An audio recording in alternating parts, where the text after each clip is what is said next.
Greetings and welcome to another Educator Innovator webinar. It's Wednesday, April 1st, and today we'll be discussing ideas related to failure as integral to the iterative nature of learning. I'm your host, Paul O. at the National Writing Project in Berkeley, California.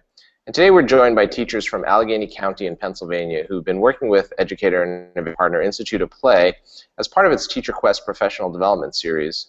We're also joined by IOP staff. This is the last of a three-part webinar series on TeacherQuest called TeacherQuest Talks. So check the Educator Innovator webinar archives for the earlier episodes. They are fantastic, if I do say so myself. Failure is such a loaded word in educational settings. We hear about failing schools, failing grades. Our whole current testing culture hinges on passing versus failing. However, in the games-based work facilitated by TeacherQuest, failure is reframed as iteration.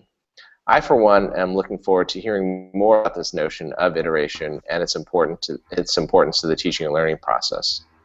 So let's start by introducing our guests. Today, our guests are Shula Ehrlich from the Institute of Play, Ann Meals from Elizabeth Forward Middle School, Emily Hickman, Avonworth Middle School, Samantha Abate, I hope I got your last name correct, from Avonworth Middle School as well, Don Qua from Linton Middle School, and Bill Wilson from Rankin Promise School. But let's let our guests introduce themselves, starting on my screen left, and please do correct any mispronunciations that I perpetrated on your names. So let's see, from my left to right, Anne, would you like to introduce yourself, please? Take a moment. Let me unmute myself. I teach a 7th grade language arts classroom in a school that has gone one-to-one with technology. Every kid has an iPad, so the push at technology in our school is pretty intense. And this program has been a good reminder of how game-based learning doesn't have to revolve around technology. Great, thanks. Bill, you're up next.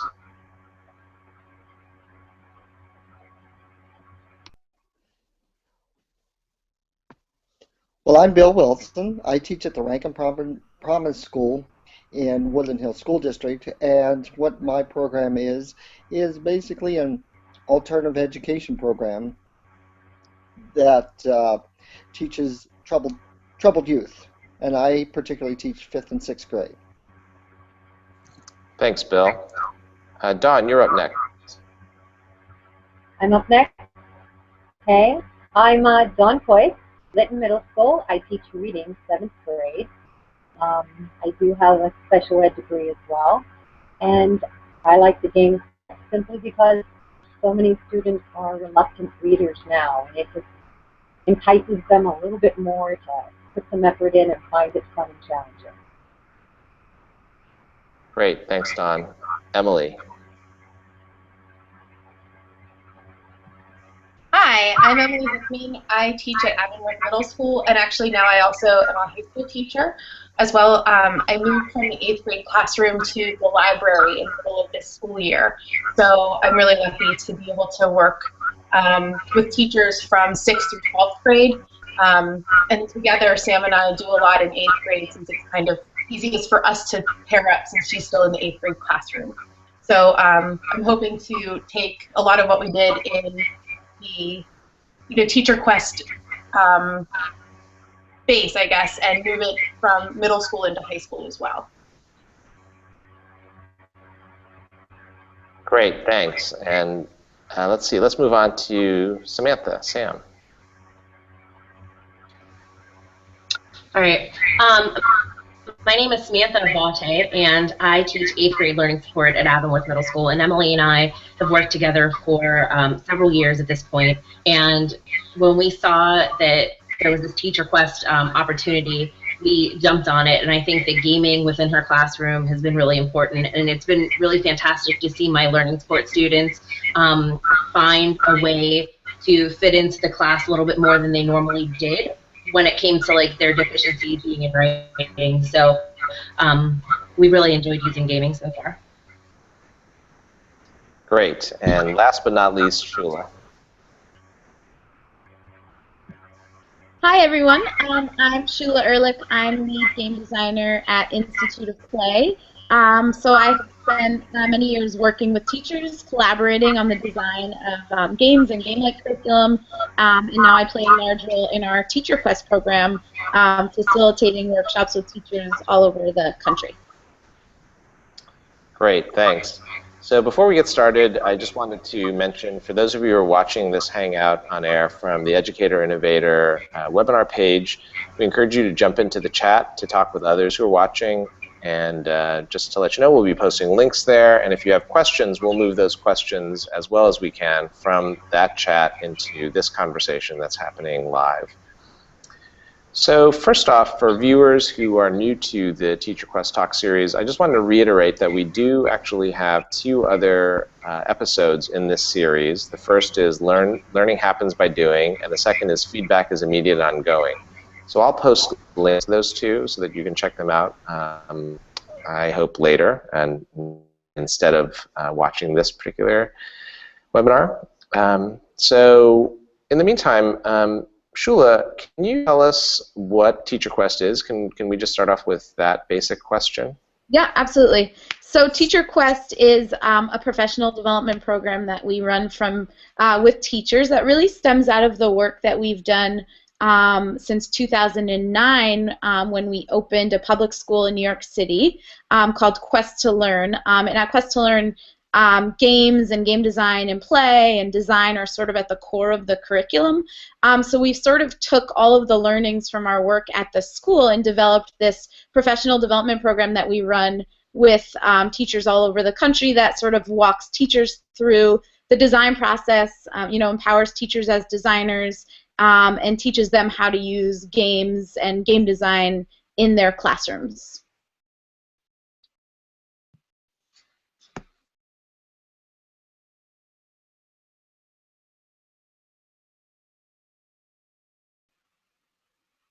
Paul, are you there? Yeah, can you all hear me? Yeah, you're frozen. Oh, okay. Al,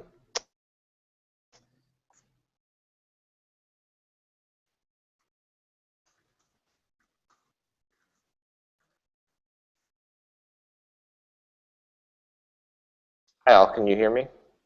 Now we can. Okay, great. Sorry about that. That's okay. Yeah, so Yeah. I was wondering if you could talk a little bit, Shula, to get us started about this theme, failure as iteration. Yeah. What essentially does that mean from the perspective of IOP? Absolutely. Failure as iteration is my personal favorite game-like learning principle of ours. I think it's just like, it's such a fantastic philosophy for educators to have. So it actually, when we talk about it, it stems, I mean, there are a few different places that it stems from, but what comes to my mind initially is this idea that when you're playing a game, say you're playing a digital game on your phone, this happens to me all the time. I'm addicted currently to a game called Two Dots, and I'm playing a level, and I keep failing over and over and over again, but I keep trying. And every time I play the level again, I get a little bit further because I've learned something from the previous round. And so even though I keep dying, I keep trying again. It doesn't make me want to just give up and stop playing, right? So it's this idea that we're not failing, but we're actually learning how to improve, how to grow, how to do something better. And I think especially, in schools today when failure is like this ultimate thing to avoid and it's horrible, it's a really powerful notion in schools to start thinking of failure not as this thing to avoid, but actually something that we can learn from and something that we can, gain insight in and learn how to improve our work and move forward. And I think it's also a really powerful thing that we experience when going through the design process, because especially when we're designing games is sort of like this very safe space for failing. And actually, it's inevitable that you will fail, right? Because you're designing a game and you're trying something new. You don't know if it's going to work, but when you test it and it doesn't work, you learn so much about what you have to do to make it better. So that's sort of the idea, that it's not failing, but it's giving you an opportunity to iterate, to improve, and to grow. Yeah, and I'm curious later, I hope that some of the guests chime in about this, but I think as well this notion of iteration versus failure seems like, given how loaded the word failure is in education, I think this notion of being able to describe it or give it a name that signifies something else, not the sort of absolute failure as you were describing, Shula, but this idea of being able to try again and learning from mistakes, it seems really important to me.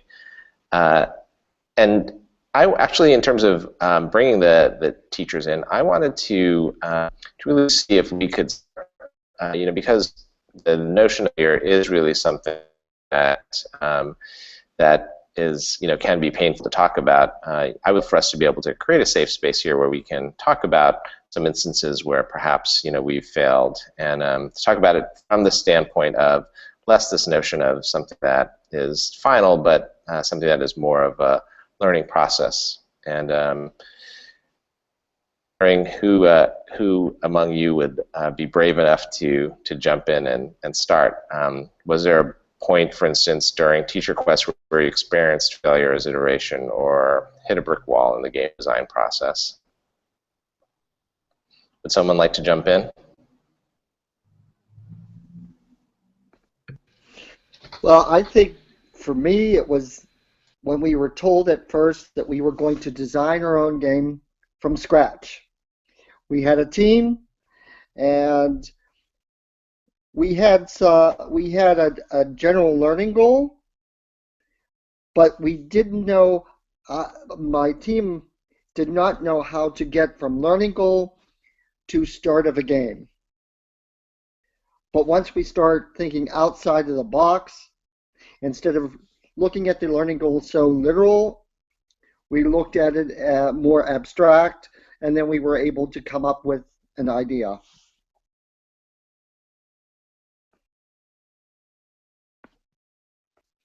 My experience with that. Would anyone else like to jump in? I will. My experience with that was during the last major design challenge by myself. I felt like I was trying really hard to make it fun, and that was really my brick wall. My learning goal was to have them practice the language arts grammar Common Core standards, because they're really, really just so hard for the kids, and it's a really hard thing to make fun. So I thought, well, I'm gonna take this one and make a game. I'm gonna make it fun. And so I tried to use the concept of the would you rather situation, where them coming up with would you rather situations using the skill.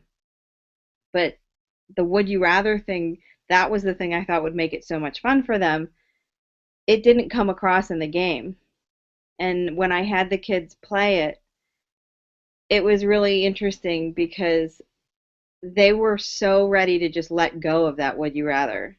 Like, the one aspect I thought was critical to making it fun, they were ready to just let it go. They didn't feel it was necessary. They thought it was fun already, like, without that. And I thought that was really, like, mind-blowing to me that they thought it was fun without that. I thought that was the one thing that would make it fun, and they didn't need it. So when we redid the game, we took it out. Could you explain a little bit what the would you rather process is? It's kind of like, would you rather, spend an entire week with Justin Bieber or shave your head? Like, which terrible situation would you rather do? So they would have to write a sentence that was kind of like a tricky situation or something that somebody really wouldn't want to do. And they were competing using that scenario. But I feel I must have been just trying too hard. And they didn't need it. Yeah, it's hard to imagine that kids would not be into writing those scenarios. They were just into writing the sentence with the skill. Like, they were just so proud of themselves at actually using those hard skills in any sentence. I don't think they needed that extra element. Got it. Great. Well, would anyone else like to share a moment when they experienced a level of perhaps strong word, failure, difficulty, particularly in relation to TeacherQuest? Emily and I have a gaming exploratory once a week, and I think that at the beginning we thought gaming, it's going to be so much fun and the kids are going to get so much out of it, and I don't think either of us really thought about failure with the way we were setting it up, but we also teach 8th grade, and this was open to 6th and 7th graders, and so the 7th and 8th graders did fine with it, but the 6th graders, that was like a whole different world for us, and we found this area of failure just because things that were applicable to 7th and 8th graders weren't to 6th graders, so we had to kind of, after the first few weeks, change what we were doing to make it meet the needs of those younger learners compared to the little bit slightly more mature learners of the 7th and 8th graders. And did you want to add to that at all, Emily? Yeah, our exploratory is it's a Friday afternoon at 2:15, so it's the last thing of the week that these kids do, and it's tough. They love having choice. I will say that. So like when we reframed it, we gave them a lot more choice, and we had them talk about like why they liked what they chose to do or why they didn't like what they chose to do, and so it's like we thought that we could kind of get them in on this game design much more quickly than we were able to. And so I think too, because it was a new program, the kids thought that, oh, like we'll just sit around and play video games, and that wasn't really at all what we were looking to do with them. But at this point in the year, like this is our third group. This is our third group, and I think they're like just getting into the swing of things, and I think if we have kids who kind of stay within that group, they'll be able to transfer some of what we've accomplished, but it's taken this long to get it to that point because it just kept not working. Like between, it's 2:30 on a Friday, who's at their best then, especially these, it was a young group, so we really had to kind of step back and say, like, what are we really trying to accomplish here, and think of it in those terms, and even just getting them to think along game design principles, like, this is what I like, this was what was fun, how can we change this to make it more fun or less fun or whatever, is it success, I think, in our book at this point. Well, and it seems to me, based on this story that you and Samantha have told, that one of the tenets, perhaps, of thinking failure as iteration is this notion of being able to reflect on what it is that that has just occurred. So I'm wondering if that resonates with any of you, if that makes sense, this notion of being able to reflect. And actually, it looks like, Dawn, you had something you wanted to say. Being able to reflect.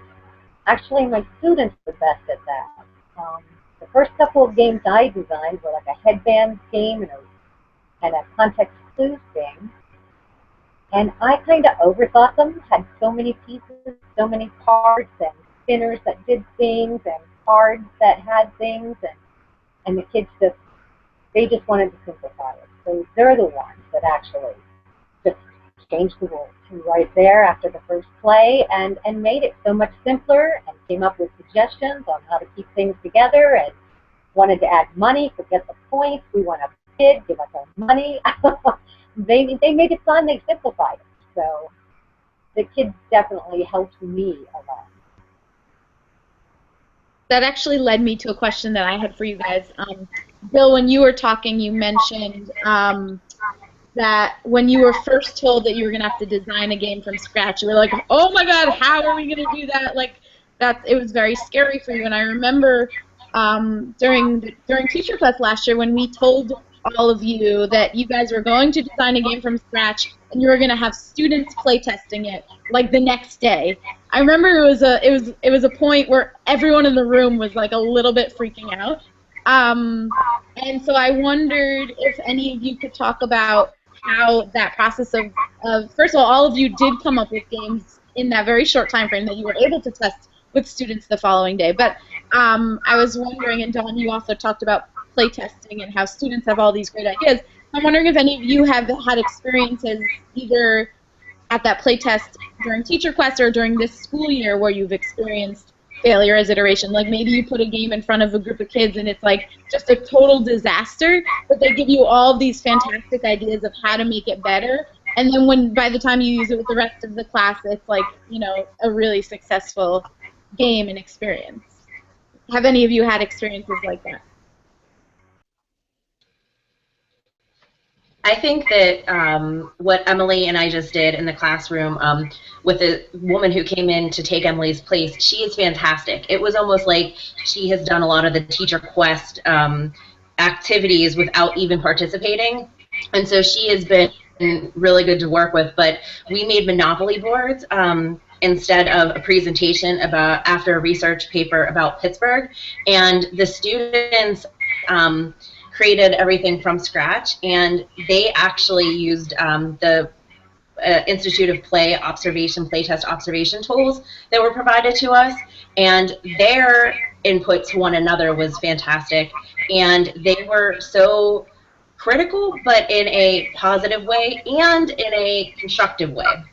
So they were able to really think about the different parts of what they were doing and be able to say, this needs changed, this was really great, and really did a great job with that.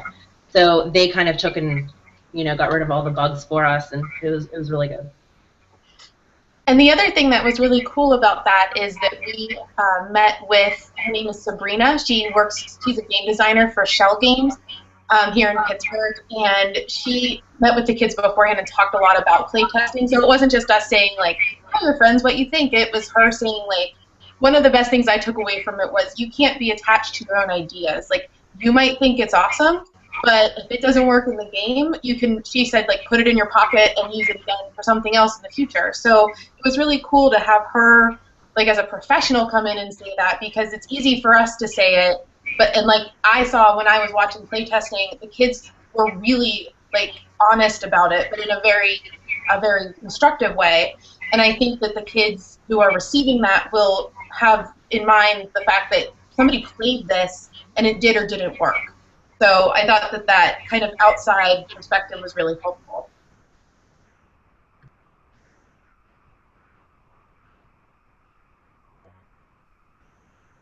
Anyone else have any experiences that they wanted to talk about with playtesting specifically? I can do that. Yeah. There was a game that didn't go over so well, and I actually didn't design it. Some students designed it that I was working with during lunch, but it really was my fault, not theirs. And it was that I put too many things out there for them to use. So there were buzzers, there were flipping frogs, and they tried to incorporate a little bit too much of that. And so, of course, the class kind of went out of control. You had buzzers, you had frogs going, and the students, they felt like they failed, but truly it was mine. And so my responsibility, and I certainly let them know. And they put it together beautifully and came back the next day with it definitely under wraps. And realizing that it was more me than them. Mm-hmm. But kids bounced back to it. How did they, in that situation, how did the students deal with the failure if they felt like they failed? When it first happened and the class was a little bit out of control and not following the direction, they were pretty upset. I mean, they felt offended that the students weren't playing the game the way it was supposed to be played. And so, yes, it was pretty livid, but we all got calmed down and they regrouped, talked among themselves. We talked about what things could be changed. They changed it, and the kids loved the game. And so bounce back was the reward of everyone participating and enjoying the game as it in a better situation, you know, with the game not being successful.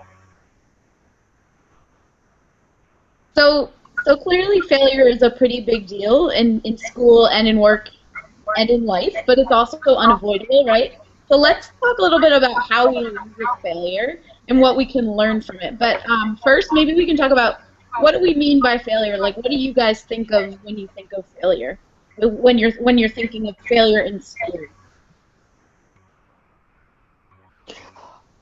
I think of failure as not meeting the learning objectives that I've set out and the expectations of the students when they do not live up to the expectations.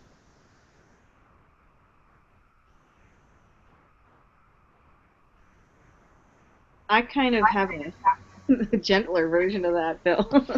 I think, like, in general, for failure being just that whatever you thought was going to happen isn't what happens. And I think I come in with a little bit of a different view from both. Is I look at failure as being that there was nothing salvageable from what we have done, that it was a complete mess, because generally I think that you can always pull something good from the situation. So failure is like fall on its face, didn't get off the ground, was bad, to me. And can you come back from that, or is it just like terrible, like No, I definitely think you can come back from it, and I think that you just kind of need to go back and to the drawing board. And I'm always that person that says, flexibility is so important in the classroom. So, even in my situation, it's really nice because I generally am co-teaching with somebody else, so we can think on our feet and try to figure out something to change the situation to make it better than where it was going or what it was doing. So I know we've all shared some examples of failures that we've had already, but I wondered if some of you could talk a little bit more about how failure has affected you in different situations, whether it's as a player of a game, as a designer of a game or of a lesson, as a student, either you or how you have seen your students fail, as Dawn was talking about, or as a teacher. Would anyone want to share any other examples of how they've experienced failure, and maybe how you've been able to reframe that failure as iteration in different ways? I know with my students, it's there are times where they fail and I move on. Like, here's a test, you failed it, move on to the next thing. But when I take the time to actually have them think about and reflect on what they did well and what they didn't do well and how to do better next time, when I actually take the time out of the demands of all the things that I have to get through, when I actually take the time to have them do that, it's so effective. Like, what do I know? Like, based off this test, what do I know? What am I having trouble with? How can I help that? Like, what can I do to help myself get better at that one thing? There are a lot of times where I just don't feel like I have enough time to really do that. Got to move on, got to move on, I got to cover this, I got to cover that. But occasionally, when I'm like, no, this one really matters, and we do it, you can see that learning opportunity there.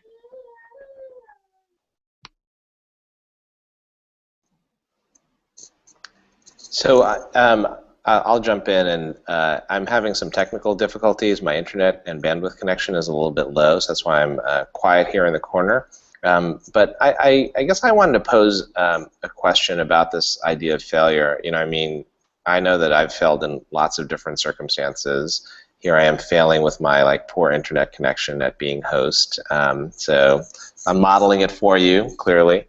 But one of the things that I think is interesting about this notion of failure, particularly in schools, is the fact that it seems like failure strikes me as a word that really represents a high stake. It does seem like it's the sort of thing that's attached to high stakes moments, and I wonder if part of the reframing of failure as iteration is about thinking about the high stakes versus low stakes moments in which we're trying to get our young people to be able to try something out and learn from, say, a mistake and then iterate on whatever it is they've created. So it's just a thought I had, and I'm wondering about that as a question. Is failure about the stakes involved, and if yes or no, how does that play out when you're thinking about games, for instance, and play testing and game design? I don't think that failure has to necessarily indicate a high stake moment, and that's what I think I like so much about integrating gaming into the classroom, is that because it introduces failure in such a relatively safe way. You know, most games aren't necessarily used. I mean, so I guess some games are, I don't want to say that, but like the way I've used games in my classroom and with my students is not necessarily to assess them in a summative way, but to allow them the chance to experience something with some of that pressure taken off. And so gaming, like failure in gaming, it's like, I mean, props to Shula for her 2 dots, like keeping up with the 2 dots. Like I gave up, I got to like 156 and I couldn't get past it, but it doesn't matter because it's just a game, and then I find another game to play. And so, you know, I think that gaming allows us to introduce this concept of failure in a safe zone rather than you know, on a test or in a summative sort of way. Like, not that you can't use gaming for that, but by using gaming for you know, practice or formative assessment or whatever, you give the kids a space to fail without it showing up on a report card or having their parents come down and say like, what happened this week? And it's safe failure, which is not something I think many students get a chance to experience outside of a gaming sort of environment. Because there is high stakes stuff going on every day, you know, tests and report cards and all of that. And as a follow-up, I'm just wondering if it's true as well for teachers, you know, this idea of safe failure. I mean, how many teachers have this opportunity to engage in a space that would be considered safe failure? It's just my follow-up question. I'm sorry to jump in again, but I think a lot of us have a chance to engage in safe failure, but not a lot of us have time to engage in safe failure. You know, we have all these things that we need to prepare for, and so, you know, gaming kind of is a way to, you know, get input from a lot of different people. Like when we play test, it's with other teachers, it's with students, it's with each other. So like it gives us a space and a time to do that. So it's just when else do we have time to do that stuff?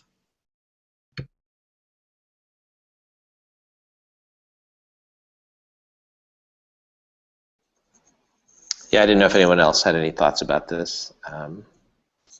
May just be my own line of questioning. I was gonna say, I mean, I was just gonna echo what Emily said, but yeah, I think that's like a huge benefit of play testing, and why we always encourage teachers to play test their games before they go and bring their games to a full class of students, because A, it'll give them really great feedback and help them improve their game, but it also does offer this safe space to fail because it's just with a small group of students, it's very informal, and so if the game is a complete disaster, it's not like you've wasted a whole class and, you know, that you're in front of 30 students. It's a much safer, low stake situation that will then also help you iterate and improve and hopefully not fail when you do get to a full classroom of students.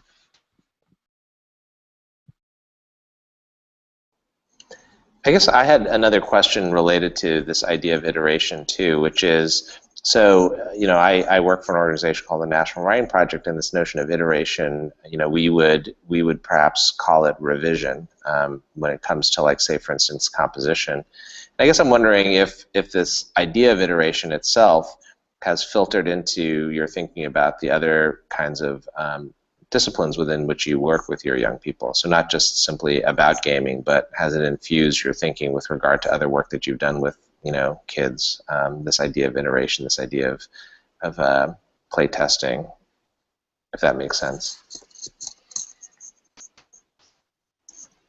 It reminds me of peer editing, like when we're doing a writing and they get into the peer editing, and that's a tough thing. So I've done the play testing with the games, with the kids. They've developed their own games. They've play tested with each other. So I've been able to kind of pull that into the writing process when they're writing, because I think peer editing is something that's really hard for them. when I was able to like try and make that connection to them, like this is like play testing, this is like the play testing we do with the games, but now we're working with a piece of writing, so it's critical that you give some feedback to this person on how to make it better. Like, what are the problems? What are the suggestions to make it better? How would you fix it? And those are all things that you guys have been telling each other about your games. You need to do the same thing now with this, piece of writing. And they were much more comfortable thinking about it in terms of that. I think that's a good moment that I saw that when we were, writing.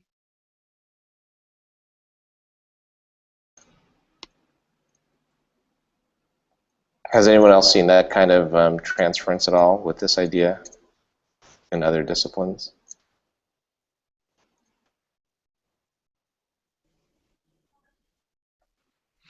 I think it works because when they fail at solving a problem one way, then I tell them, well, let's discover other ways to solve the problem. How else can we get the answer to the problem? And then they're able to take that and look at the problem several different ways. And we also collaborate as a class and as teacher-student on ways we can solve the problem. I love, Anne, what you were saying about using students' experience playtesting and how that translates to peer editing. I've worked closely with the 8th grade English teacher at Quest to Learn, the school here in New York that we founded, and I know that she said that having her students design games and go through the design process has sort of changed their mentality when they're writing, because it used to be like, she said in the beginning of the year, it'd be like they do one draft and that was it. They didn't understand the importance of getting feedback and making lots of drafts and iterating on their writing. And then after they did a little bit more design work and learned about the design process and did some game design, they realized that it also applies to the writing process. And she said it's actually transformed their whole sort of perception of writing, and now they're much more willing to sort of like keep drafting and keep iterating on their writing pieces in a way that they did not in the past at all, which I found really interesting.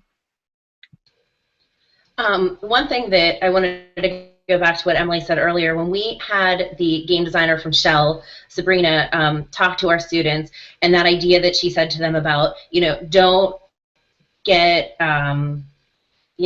stuck on an idea. You can use that, put it in your pocket, you can use that later. That was something that was really powerful for our students, and to watch them go back into the classroom while they were in that design process they weren't very far in the design process, so they were able to take ideas, and that's when, she had mentioned, if you have big Post-it notes, put a big Post-it note on the board and then put little ones in addition of ideas that you have, so that you can have that mobile way to change your ideas before you say, yes, I'm going to do this. Or even as we go and we start to play test, leave these things on the Post-it notes and let's play test and see how it goes.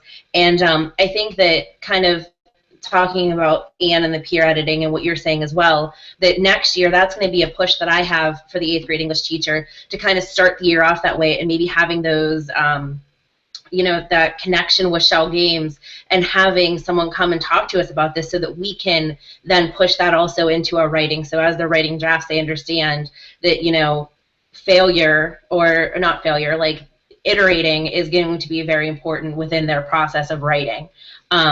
So it's something that I'm looking forward to using from this process that we have had so far. I think too, it can really help with audience building. If you're designing a game, it's for someone else to play theoretically. Depending on if it's 1 or 2 player or whatever. So to talk about the idea that you're designing this for someone else and you're writing this for someone else, that just because it seems good to you, like playtesting helps you to see that it's not like what you think is going to work doesn't always work. And I think that could be a helpful precept to bridge into that writing aspect as well.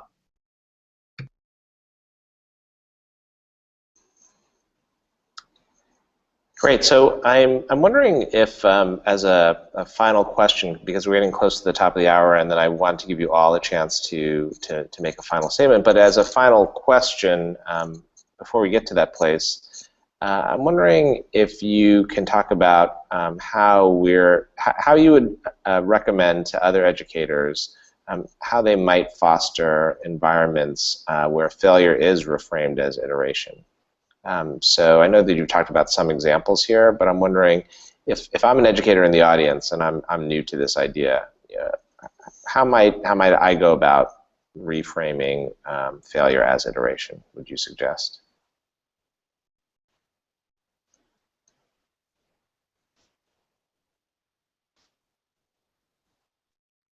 I would recommend to do more of the evaluation that I talked about that I wish I'd done more of this year. I will definitely do more of it next year. But like I said, when you have this whole list of standards that you have to get through, it's very easy to just move. And I feel like the few times that I've really allowed for that evaluation and how can I really make this better, like what did I do good? What didn't I do so good on? How can I fix that and get that into like a collaborative way where other people are chiming in as well, not always making it such a personal thing, but a collaborative thing, because then everybody else is in on it too. Um, those moments that we've had this year have been really good, and I want to have more of those next year. So I would recommend that for anybody who's trying to get this to be an effective part of their learning environment, to just really know the importance of and value of that and trying to get more times like that into their classroom, because I'll be doing that next year for sure. How else might we foster these kinds of environments? I think encouraging reflection is really important. I think that the most important part of the idea of failure as iteration is that you're getting this feedback from someone else. And so taking the time to even think about what works and what doesn't work, and why did that work and why didn't that work. Because I think that it's important to keep in mind that it's not just about failure as iteration, but it's also success as iteration. Like, why did I do well on this, or why did I not do well on that? So I think introducing that through a game is an ideal way to do it, because again, it's that safe space, but you want to like take that from the game space and apply it to really anything that the kids are doing in any classroom. Like writing lends itself really well because we talked about the writing process, so attaching reflection as part of that process is easy, but it can work in any classroom when you sit down and think like, why did I do well and why didn't I do well, and what should I keep and what should I get rid of? So I think that when we talk about failure as iteration, failure forces iteration, but I think success should also, you should also iterate success too, if that makes any sense. Like you want to keep doing what you're doing well. Great. And Don, did you want to add to this conversation? Well, sometimes I feel like I'm a failure if my students feel that way. By 7th grade, some students have struggled for years, and year and year and year, to the point where they don't want to put forth the effort anymore. They've already considered themselves a failure. And to get them to even apply themselves sometimes really takes a lot. And the game strategies certainly help that. I mean, students that even, if they played onion ball and they got out in a game, they had a chance to get back in the game. And so they reacted totally different in the game setting than they did if you were asking questions in a class or going over a study guide. I mean, they were eager to get back in. It's a game. And so, of course, they didn't consider it a failure, and they were willing to try and try and try, and that was wonderful. So adding that and that interplay with and the second chances, it's all wonderful. And it finally brings them back out again and back into the learning. You know, that prompts me to ask, and I should have asked this from the outset. Oh, and I'm sorry, then we'll turn to you, Samantha. So do you actually use the term failure as you're working on this game design process with your young people? Is that a term that you use? And do you hesitate at all to use that term because of the connotations in schools with that word? I don't think I ever used that term with my students. You don't use it, right? So so part of the reframing no, that's process. an off-limit term. But they say that about themselves. And it's like, no. Right. Getting them to realize that that's not true. And so it seems like that's part of the reframing process is for your students to be able to also internalize this notion of iteration and the reframing itself. Absolutely. Great.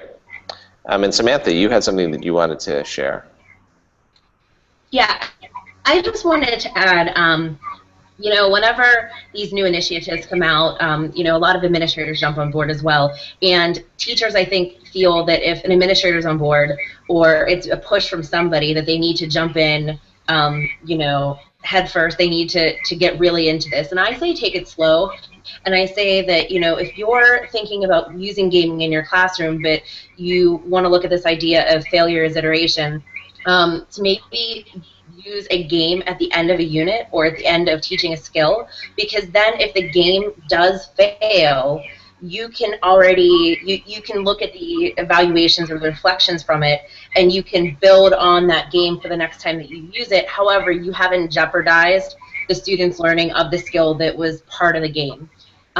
So for people who are new to this idea, I think that that gives them that in of the skill is already taught and it's already learned, so now we're going to use a game to make it a little bit more concrete. But if the game doesn't go as planned, it's not going back and saying, like, that skill is gone or it's confusing the skill. It just might be looking and reflecting on the process of what you had done and figuring out a way to make it better.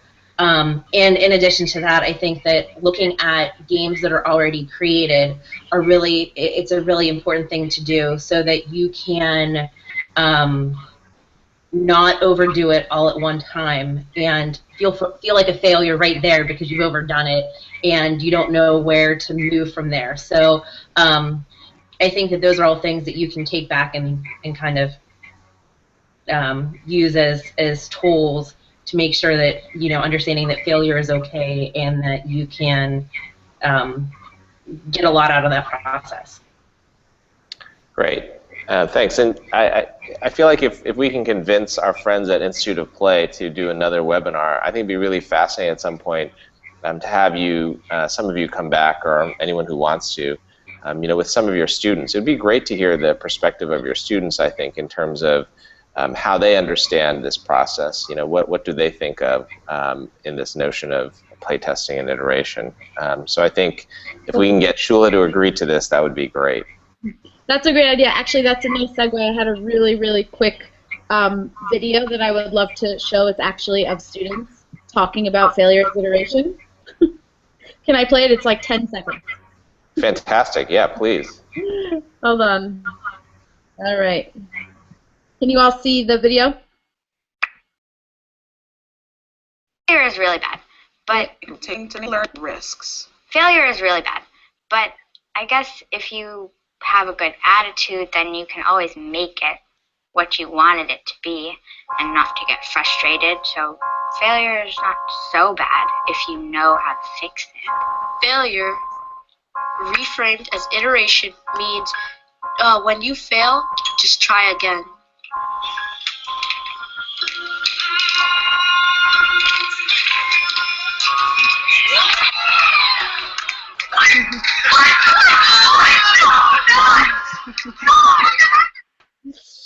So thought that'd be a nice way to end. That's awesome, Shula.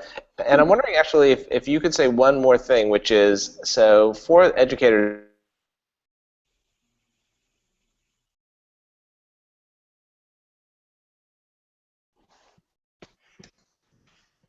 from Institute of Play.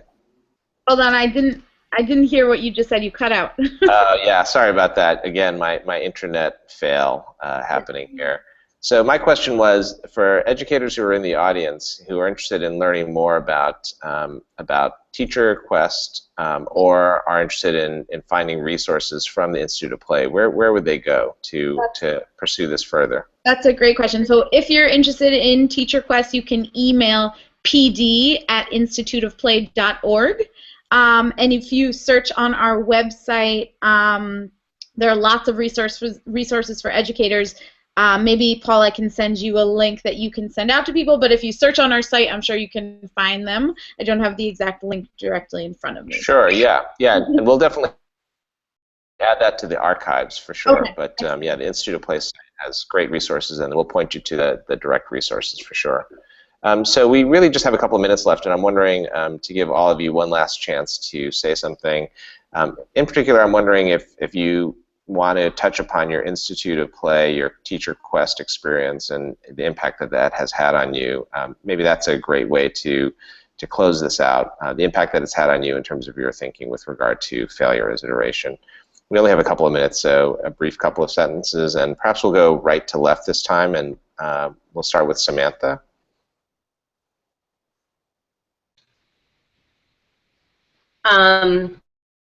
The TeacherQuest program has just been really beneficial for my students who are learning support students because it's given them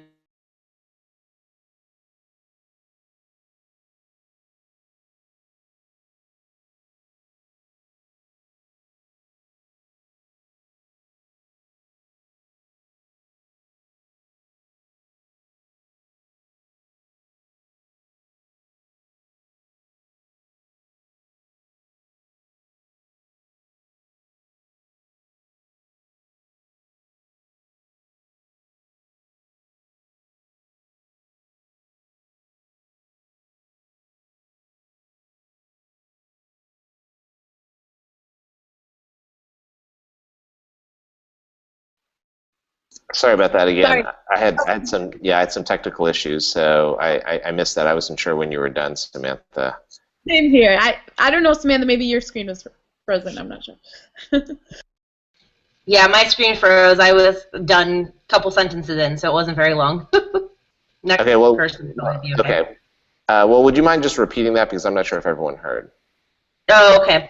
I just said with TeacherQuest, my experiences have been very good, and as a learning support teacher, this idea of failure as iteration is really what I'm trying to get as a learning support teacher, showing the students that you can do the same task multiple times and get different results is what my goal as a learning support teacher is for those students. So it's been very beneficial to my teaching.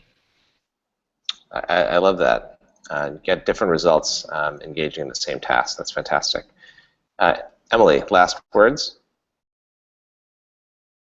I have just really enjoyed the whole process of gaming in my classroom. Like, I think that it fits with how I teach, and it fits with the kind of classroom that I want to have, which is busy and active and noisy and reflective, really. And so I really enjoyed finding like a system that fits so well with the things. It organized kind of a lot of the things that I was already doing into a more cohesive sort of process, and I can call it things now, and I have tools and systems that really work for me. And I think you know, although I'm not with students in the classroom anymore, I think that it really helped me to work with my students in a new and different way, but also with my colleagues, which I really enjoyed and appreciated. Wonderful, thank you. Don, last words?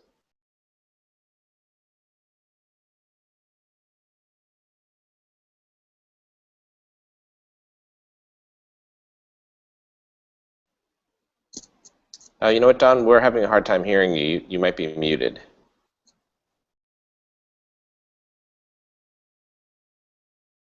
Was muted. Sorry about that.